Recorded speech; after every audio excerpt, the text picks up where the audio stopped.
Hello everyone, welcome to my top 10 NES list. We're at number 10. This is Adventure Island 2. Me and my friend and brother used to play this game every night during the summer of 1991. This game has some pretty cool platforming ideas, such as grabbing, you get different weapons such as a hammer and fireball, I believe, and I don't know if that's in this one or not, but one of the things I really like about this one is you can have dinosaurs to help you throughout the course of the game, like right here. And here's something that's pretty interesting too, is you have a choose an egg. You can get 1-ups, different score counts, just something they threw in the game for some kind of entertainment measure. And you can also save your power-ups, which is kind of cool because, you know, some games you die and then you can't use any more of your power-ups because they're gone. And the bee right there, I believe that's a Hudson bee, keeps you from being killed. It's kind of like the star in Super Mario Brothers. But this game has held a very special place in my heart because me and my friend and my brother used to stay up many nights trying to beat this title. And while we failed miserably, and we never beat this game, it's still one of the finest titles, and it's definitely number 10 on my list. A very enjoyable game, and I suggest if you like platforming, to check this game out. Well worth the money.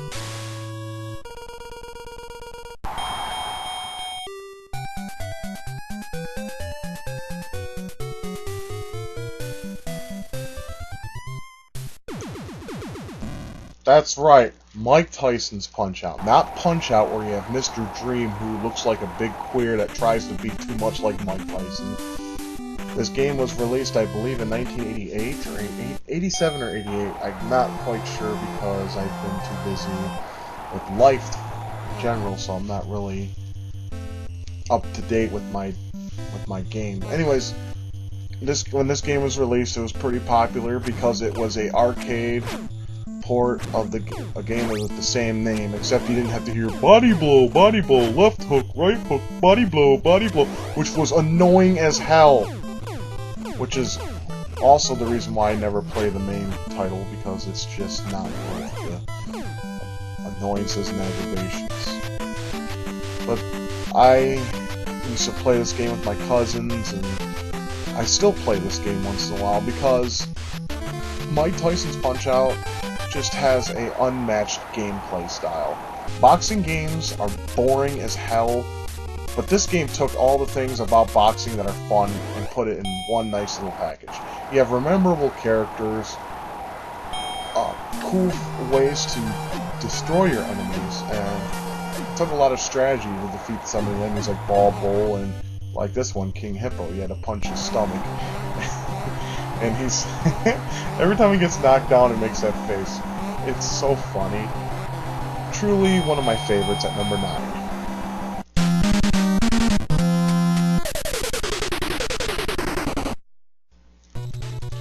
Here we have River City Ransom at number 8. This game beats the piss out of every single Double Dragon game made.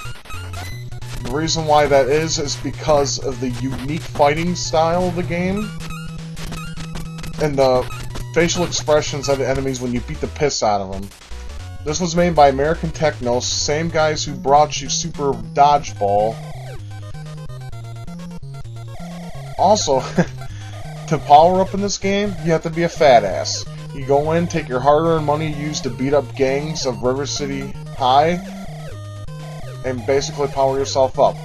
Like hot cocoa's really gonna up your defense. Hey, let's do that in real life, guys. Let's go out and get some hot cocoa. Maybe it'll up our defense. Who the fuck knows? According to RCR, you can do that. Anyways, I really love this game, and if you have a friend who enjoys side-scroll fighting games such as Double Dragon or Final Fight, you have a fun afternoon playing this game. The facial expressions, the weapons being used, truly a fun game. I will say, though, it is too easy, unless you play on advanced. Then you get your ass kicked a few times, until you eat so much that you would become a 400-pound blimp. But anyways, truly a good game. Life Force. Excellent game here. Best played with 2 players, and possibly the 30-man code, unless you and your friend are truly hardcore at video games. Me and my friends used to play this game a long time ago. Try to beat it without the 30-man code. Wasn't possible for us because we weren't as seasoned gamers as we are today. This is one of those games that if you practice and memorize every little detail within the game through trial and error, you will complete it. Contra's the same way, also made by the same company. But this was a really awesome shooter, especially with a friend. It has to be played with a friend if you want the true effect of what Life Force gives you. But as a solo adventurer, or a solo, shootout, whatever you want to call it, makes a great game too, to play by yourself.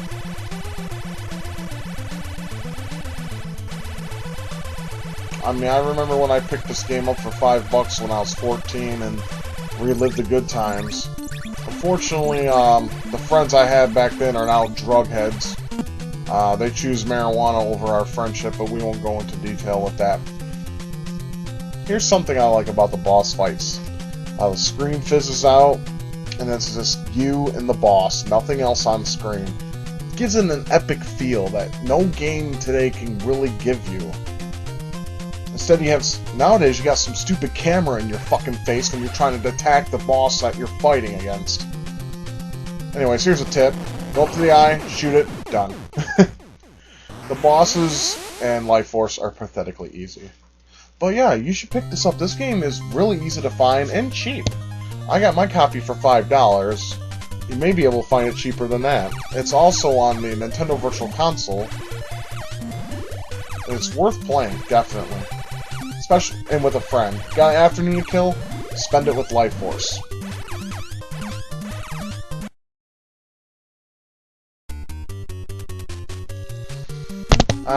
Castlevania. When you heard this music right here, you knew you were in for a treat.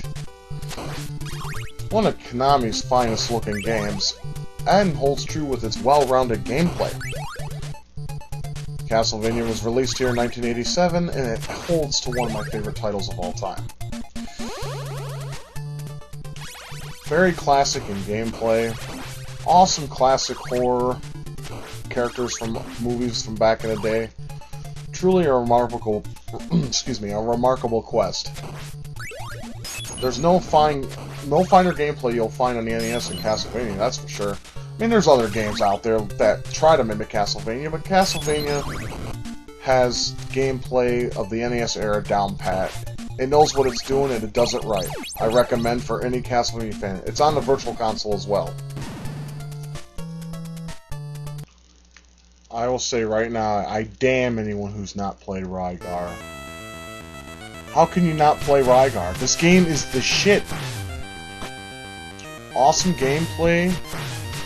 Has different views, such as horizontal overhead and side scroll. You can gang levels.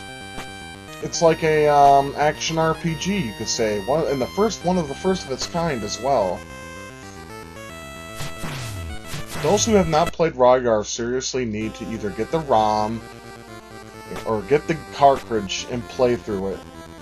If you do not play through Rygar, then there's something wrong with you, because this game is truly awesome. Nice soundtrack, good graphics for 1987, and a fun game. Well-rounded gameplay, much like Castlevania. The scenery's handsome, music's good, the controls well. I love this game. I always play through it at least once or twice a year. It's that awesome.